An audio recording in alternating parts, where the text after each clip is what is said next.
لسه قدامي فلسطين ترى، يعني لا تتصور عبالك أنا عراق يدافع عن العراق، لا أنا أول الناس اللي يدافع على فلسطين العزيزة. يعني خلي ينتظرون الجاي كلش كبير. أنا ما ناسي فلسطين ترى، أنا مواطن حفيدي صلاح الدين الأيوبي اللي حرر فلسطين، فما أسكت إلا الله يأخذ أمانته يلا أسكت.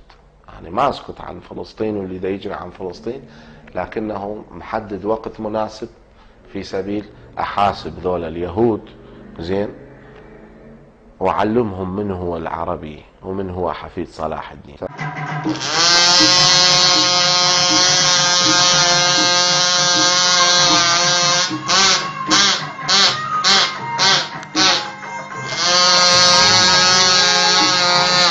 تعرف المسجد الأقصى هذا منو يقدر، كلنا ندلق له راس، فأنا ما أقبل أحد يمس المواطن ويمس فلسطين العزيزة على كل قلب كل إنسان عربي ومسلم وشريف.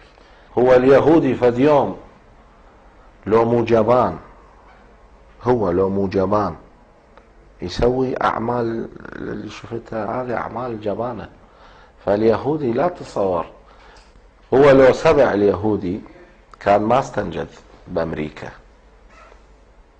لكنه هم مو قد هذه الموضوع، مو قد هاي الشغلة. هم دا يحركون الأمريكان من خلال المبالغ الطائلة، ودا يأخذون دعم أيضا من عندهم.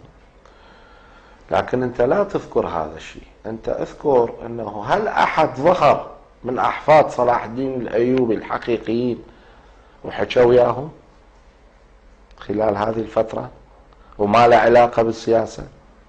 يعني كلامي مسموع أكثر، لأنه أنت تعرف أنا ما عندي ارتباطات حزبية أو سياسية في سبيل أحكي أو أورد كلام لأجل شيء ما. هم راح يتفاجئون بشيء واحد، أنه دكتور رشدي إذا ظهر ونادى بنداء واحد سيجتمع العرب كلهم عليه.